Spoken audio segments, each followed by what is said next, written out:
સ્વાગત છે આપ સૌનું એમજે નર્સિંગ ગુજરાતમાં। આજના લેક્ચરમાં આપણે જોઈશું હાર્ટના બ્લડ સપ્લાય વિશે। હાર્ટ એ કોરોનરી આર્ટરીઝ દ્વારા બ્લડ સપ્લાય મેળવે છે।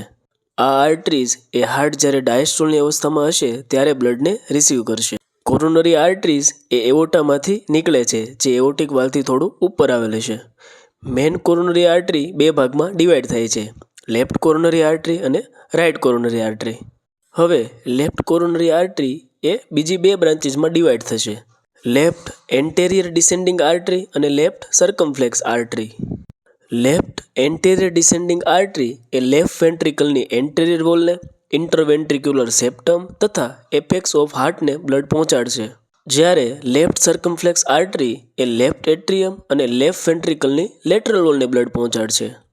ત્યાર પછી રાઇટ કોરોનરી આર્ટરી પણ બે બ્રાન્ચીસમાં ડિવાઈડ થશે, રાઇટ માર્જિનલ આર્ટરી અને posterior descending artery. Right marginal artery એ રાઇટ વેન્ટ્રિકલની વોલને બ્લડ સપ્લાય પહોંચાડશે, જ્યારે પોસ્ટેરિયર ડિસેન્ડિંગ આર્ટરી એ પોસ્ટેરિયર ઇન્ટ્રાવેન્ટ્રિક્યુલર સેપ્ટમ અને હાર્ટની ઇન્ફેરિયર વોલને બ્લડ પહોંચાડશે। ત્યાર પછી જોઈએ બે ટર્મ્સ, સ્ટ્રોક વોલ્યુમ અને કાર્ડિયાક આઉટપુટ। સ્ટ્રોક વોલ્યુમ એટલે કે એક હાર્ટબીટ દરમિયાન લેફ્ટ વેન્ટ્રિકલ દ્વારા પંપ કરવામાં આવતા બ્લડના વોલ્યુમને સ્ટ્રોક વોલ્યુમ કહે છે। નોર્મલ સ્ટ્રોક વોલ્યુમ 70 ml જેટલું હોય છે। ત્યાર પછી જોઈએ કાર્ડિયાક આઉટપુટ। કાર્ડિયાક આઉટપુટ એટલે 1 મિનિટમાં હાર્ટ દ્વારા પંપ કરવામાં આવતા બ્લડના વોલ્યુમને કાર્ડિયાક આઉટપુટ કહે છે। કાર્ડિયાક આઉટપુટ બરાબર સ્ટ્રોક વોલ્યુમ ગુણ્યા હાર્ટ રેટ। આપણે જોયું કે નોર્મલ સ્ટ્રોક વોલ્યુમ 70 ml જેટલું અને નોર્મલ હાર્ટ રેટ એ 72 જેટલી હોય છે। આ બંનેનો ગુણાકાર કરતાં કાર્ડિયાક આઉટપુટ મળશે આપણને 5040 ml। નોર્મલ કાર્ડિયાક આઉટપુટ એ 4 થી 8 લીટર પર મિનિટ જેટલો હોય છે। ત્યાર પછી જોઈએ બ્લડ વેસલ વિશે। આર્ટરીઝ અને વેનની વોલ 3 લેયરની બનેલી હોય છે, ટ્યુનિકા ઇન્ટિમા, ટ્યુનિકા મીડિયા અને ટ્યુનિકા એડવેન્ટિશિયા।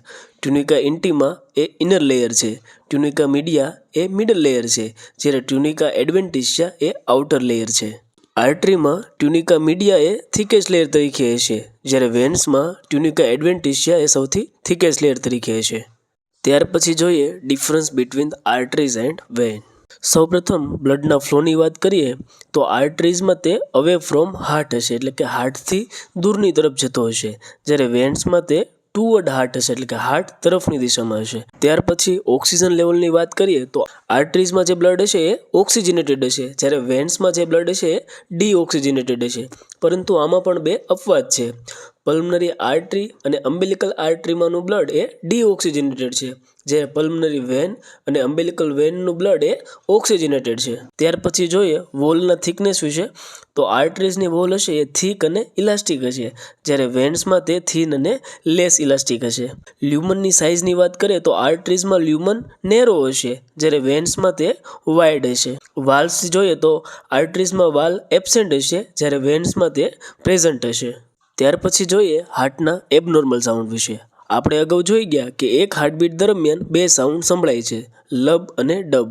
લબ સાઉન્ડ એ એવી વાલ ક્લોઝ થશે ત્યારે સંભળાશે, જ્યારે ડબ સાઉન્ડ એ સેમી લ્યુનર વાલ ક્લોઝ થશે ત્યારે સંભળાશે। આ બંને હાર્ટના નોર્મલ સાઉન્ડ છે। આ ઉપરાંત હાર્ટની ડિઝીઝ કન્ડિશનવાળા પેશન્ટમાં બે એબનોર્મલ સાઉન્ડ પણ સંભળાઈ શકે છે, S3 અને S4। S3 સાઉન્ડ એ જ્યારે વેન્ટ્રિક્યુલર ઝડપથી ભરાઈ જશે ત્યારે સંભળાશે।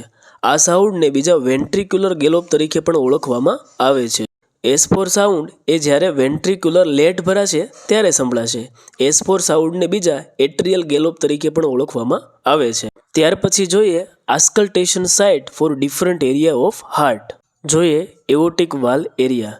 એઓર્ટિક વાલ્વ એરિયા એ સેકન્ડ રાઇટ ઇન્ટરકોસ્ટલ સ્પેસમાં રાઇટ સ્ટર્નલ બોર્ડર પાસે આવેલ છે, જ્યારે પલ્મોનિક વાલ્વ એરિયા એ સેકન્ડ લેફ્ટ ઇન્ટરકોસ્ટલ સ્પેસમાં લેફ્ટ સ્ટર્નલ બોર્ડરની પાસે આવેલ હશે। અર્બ્સ પોઇન્ટ એરિયા એ થર્ડ લેફ્ટ ઇન્ટરકોસ્ટલ સ્પેસમાં લેફ્ટ સ્ટર્નલ બોર્ડર પાસે આવેલ હશે। ત્યાર પછી ટ્રાઇકસ્પિડ વાલ્વ એરિયા એ ફોર્થ લેફ્ટ ઇન્ટરકોસ્ટલ સ્પેસમાં લેફ્ટ સ્ટર્નલ બોર્ડર પાસે હશે।